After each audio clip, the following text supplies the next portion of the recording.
Hello mga momshies! Mahilig ba kayong kumain ng pusit? Tamang-tama ang recipe natin for today. Dahil magluluto tayo nitong spicy buttered squid. Kung meron kayong pusit dyan sa bahay, gawin nyo na ang recipe na ito. Siguradong magugustuhan nyo. Dahil sauce pa lang ay ulam na. Tara, simulan na natin. Meron ako ditong 1 kilo ng pusit. Inisan lang natin yan. Tanggalin natin lahat yung mga nasa loob ng ating pusit. Tapos ay i-cut natin ito. Sa isang pan, maglalagay tayo dito ng butter. Tunawin lang natin itong butter tapos ilalagay na natin itong ating bawang. Igisa-gisa lang ito at ilalagay na rin natin itong ating sibuyas. Igisa natin itong bawang at sibuyas hanggang sa mag-aromatic siya. Maging golden brown. Pwede nyong dagdagan ito ng garlic mga moms. Mas masarap ito kapag maraming garlic na nilagay. Ngayon naman ilalagay na natin itong ating mga pusit. Ayan, nililisan ko na ito at kinat ko lang ng maliliit. Igisa lang natin itong ating mga pusit tapos tatakpan natin ito at lulutuin lang ng mga 2 minutes.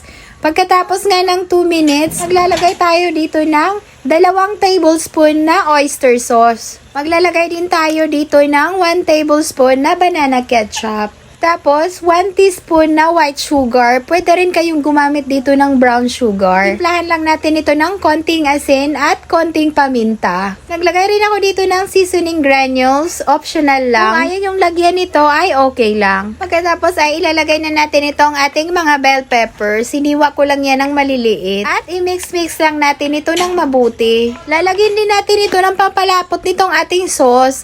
Nagtunaw lang ako ng 1 tablespoon na cornstarch sa 1/4 cup na water. Ito na nga, ilalagay na natin itong ating cornstarch. Halu-haluin lang ito ng mabuti. At lutuin pa natin ito ng mga 3 to 5 minutes. Ang cooking time din nitong mga pusit ay nakadepende rin sa size.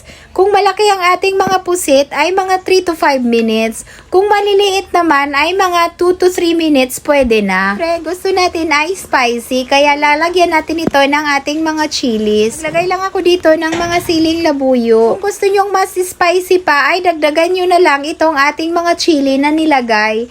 Halu-haluin lang natin ito ng mabuti. Continue lang tayo sa pagluluto for 3 to 5 minutes. Pagkatapos nga ng 5 minutes ay luto na itong ating mga pusit. Tanggalin na natin ito sa apoy at iserve na ito. Syempre, the best part na rin ito ng steamed white rice. Kung binabalak nyo itong lutuin ay damihan nyo na ang pagsasaing kasi nga mapapakain talaga kayo sa recipe na ito. Napakasarap nito mga moms. Yung sauce niya ay pwedeng-pwede ng pangulam. Sa mga pusit lovers dyan, subukan nyo na ang recipe na ito. For sure, magugustuhan nyo ito. For more recipe, i-follow nyo na ang Momshies Kitchen.